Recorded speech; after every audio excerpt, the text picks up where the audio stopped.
Hai geng, Assalamualaikum warahmatullahi wabarakatuh. Salam sejahtera. Kali ini aku nak bagi salam. Okey geng.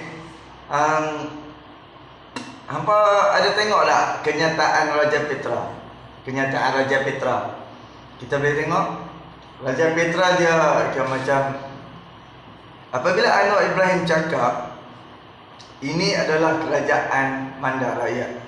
Ini adalah kerajaan Mandar Rakyat. Jadi Raja Petra pun dia mempertikaikan, macam dia kata kerajaan sekarang bukan kerajaan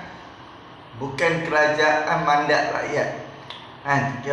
Lepas tu dia kata di waktu langkah Seraton, apabila Muhyiddin Yassin buat pengkhianatan, kumpulkan dan lompat apa semua, okey. Lepas tu daripada segi pembangkang kata ini bukan kerajaan mandat rakyat daripada segi pembangkang daripada PH.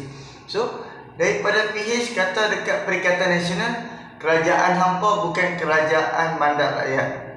So sekarang bila dah pilihan raya, dah habis pilihan raya, mandat rakyat 100% tak dapat. Parti-parti politik ini tak ada satu parti politik pun yang dapat 112 kursi. So disebabkan tak ada seorang pun, tak ada satu parti pun dapat bentuk kerajaan, of course terpaksa bergabung. Takkan nak habiskan duit lagi untuk nak buat pilihan raya. So bila satu parti pun mereka tak dapat bentuk kerajaan, of course yang di Pertuan Agong perlu ambil alih Malaysia, perlu ambil alih politik Malaysia. Dan apabila semuanya diambil alih oleh yang di Pertuan Agong, yang di Pertuan Agong akan buat mesyuarat Raja-Raja Melayu, dan yang di Pertuan Agong akan buat satu deal. Okey, nak hang bergabung dengan macam yang di Pertuan Agong, macam arah kan. Okey, kalau hang setuju, hang bergabung dengan parti A. Parti B hang setuju, kalau hang setuju, sign. Siapa setuju, okey, bentuklah kerajaan.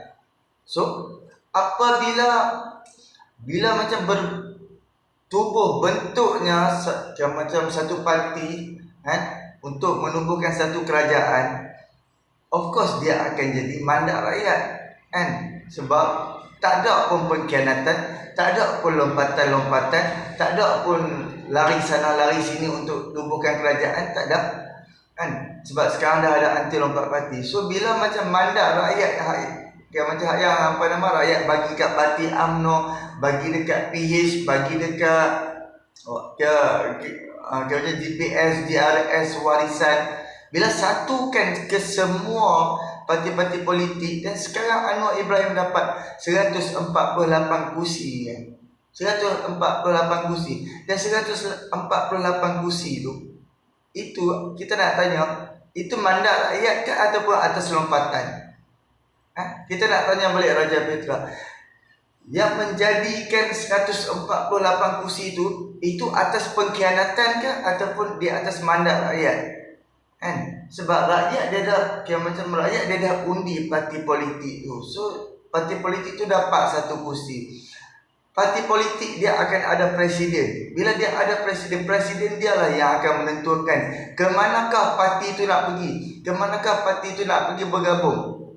So atas mandat rakyat lah Anwar Ibrahim dapat 148 kursi. Berbeza dengan Perikatan Nasional selepas langkah Sheraton. Itu bukan mandat rakyat, sebab itu time tu berlaku macam berlaku lompat-melompat. Hang daripada PH hang lari pergi masuk macam bersatu, daripada UMNO lari pergi masuk ke dalam macam PH, daripada UMNO lompat pergi masuk ke dalam macam Perikatan Nasional, Parti Bersatu. Adakah itu macam mandat rakyat? Itu memanglah kerusi-kerusi yang melompat tu mandat daripada rakyat yang bagi, tapi disebabkan pimpinan-pimpinan yang duk bawa kursi itu, mereka mengkhianati parti, mereka melompat sana sini. So itu macam dia tak jadi mandat rakyat, itu macam dia menjadi pengkhianatan mandat rakyat. Kena faham tu Raja Petra. Itulah orang duk kata hang duduk dekat UK, hang tak tahu apa yang berlaku, apa suasana Malaysia. Hang duk tengok berita, hang 24 jam hang duk tengok berita kan. Hang tak tahu apa rakyat Malaysia sendiri yang lalui kan. Hang duk di sana kan. Hang duk di sana, anak-anak tanggung hang apa semua, apa hang nak heran. Sebab tu hang boleh melalak, hang boleh fitnah, hang boleh kata macam-macam. Sebab orang macam hang kalau balik ke Malaysia mampu kan, memang hang akan didakwa ya, sebab laporan polis terhadap hang terlalu besar kan. So itulah orang kata, contoh macam tok wan kita, bila dia mai tua, bila dia dah tua, dia tak ada exercise badan dia hanya duduk dalam rumah je apa semua.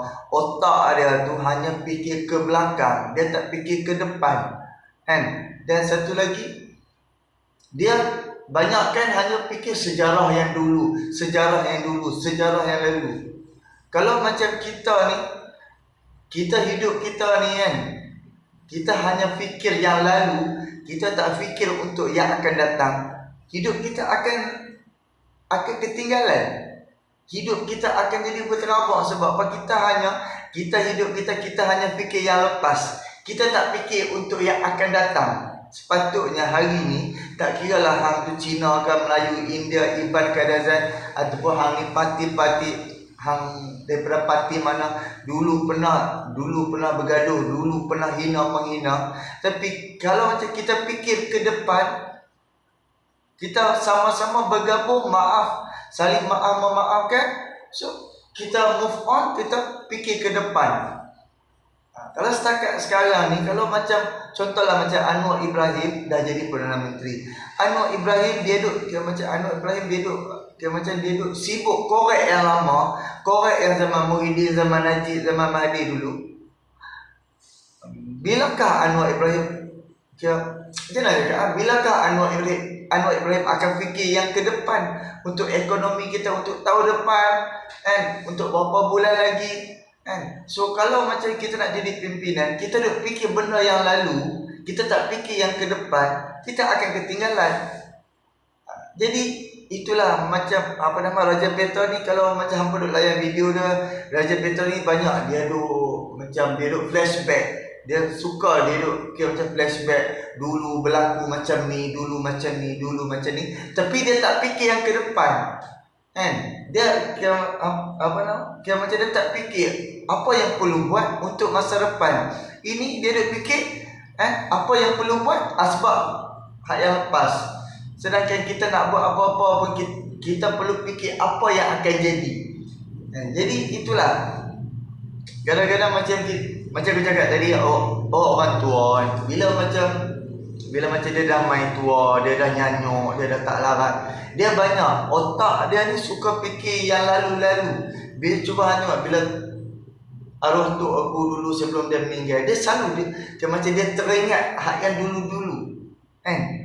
Bila macam kita pergi tegak dia, mesti dia akan cakap ni hampir buka pintu tok hang, bawan hang sampai dah lah, apalah semua. Sedangkan dia duk atas katil je, dia duk kata dia nak pergi masak lah, macam arwah wan dah balik kena pergi masak lah. Itulah, bukan nak kata lah, banyak majoriti orang tua bila macam dia nak cakap, tapi dia bercakap dengan dia fikir benda yang lalu, dia tak fikir benda yang akan datang. Sebab tu bila macam sekarang ni politik Malaysia, bila berlaku tak ada satu parti pun boleh bentuk kerajaan. Parti-parti politik ni perlulah rendahkan diri, rendahkan ego, tubuhkan satu kerajaan dan fikir untuk masa depan negara dan masa depan rakyat. Tapi untuk Perikatan Nasional ni, kita terang-terang dan sangat-sangat jelas, mereka hanya memikirkan kuasa dan kenikmatan kekuasaan. Terang dan sangat-sangat jelas. Mereka hanya memikirkan apa yang mereka akan dapat, apa yang perlu mereka buat untuk mereka dapat berkuasa. Kok mana pun mereka jual lah agama, jual lah Melayu, jual itu, jual ini. Sekarang ni bangga, Perikatan Nasional lah dapat undi Melayu paling besar 50%. Kalau dapat undi Melayu pun langsung tak dapat undi Cina, kira macam undi India. Kalau betul-betul hang ni betul-betul hang dapat undian yang terbesar, kenapa hang tak jadi kerajaan? Kenapa hang hanya 73 kursi? Dia duk bangga, oh undi Melayu paling banyak. Negara kita bukan setakat orang Melayu. Ada orang India, ada orang Cina, ada orang Iban, Karasan, Sabah, Sarawak, bukan Melayu. Tapi ada Perikatan Nasional punya orang. Mereka duk klaim Sabah, Sarawak itu adalah Melayu. Kita pun tak tahu lah. Tapi hak yang kita tahu, bila macam tanya-tanya orang ada masa apa, dah aku kira macam keturunan Kristian sana kan. Aku kira macam Cina nama Sarawak, Cina Sabah kan. Jadi itulah kan. Kita kalau macam kita duk fikir kita nak mainkan perkauman, tapi bangsa Melayu kita ketinggalan pun tak ada guna mah. Cuba apa tengok Cina kan. Kalau dia buat raja, dia tak fikir dah politik ke apa ke, dia tak fikir, dia straight dia buat raja. Pukul 5 dia dah habis kerja, nak sembang apa dengan dia, memang dia akan layan, memang dia akan borak dengan kau-kaunya. Tapi kalau macam setakat hang duk fikir apa yang perlu buat apa ni, sebab tu orang Melayu kita bukan nak kata ketinggalan.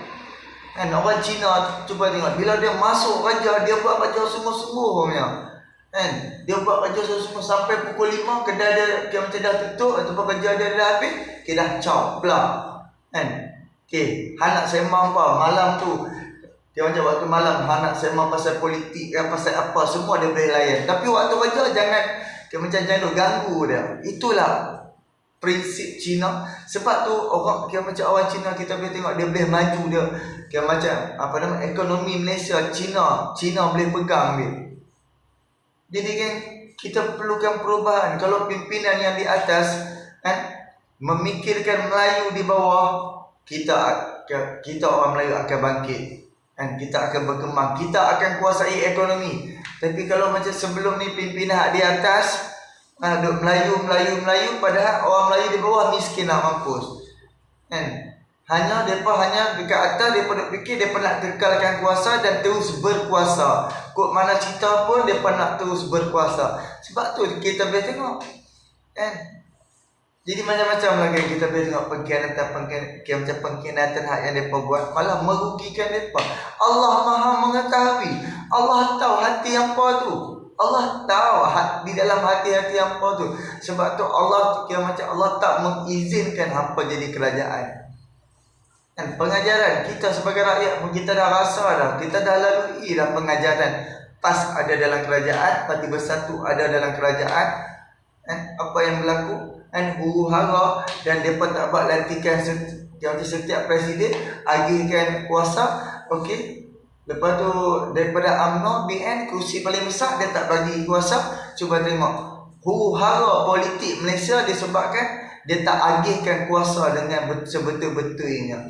Dia hanya bagi kuasa kepada orang-orang melompat meninggalkan PH yang bersama dengan Parti Bersatu. Depa ni macam Parti Bersatu lebih fokus kepada orang-orang yang melompat kan. Sebab itulah kita boleh tengok tiba-tiba 17 bulan Zahid Hamid ditarik sokongan. Sebab apa? Ketidakadilan di dalam politik itu. Sebab tu kali di pilihan raya baru ni Allah tak izinkan Perikatan Nasional menjadi kerajaan. Okey ya? Tolong subscribe, like, komen dan share. Boleh fikir, boleh ambil tahu dan bercakap. Okey? Assalamualaikum.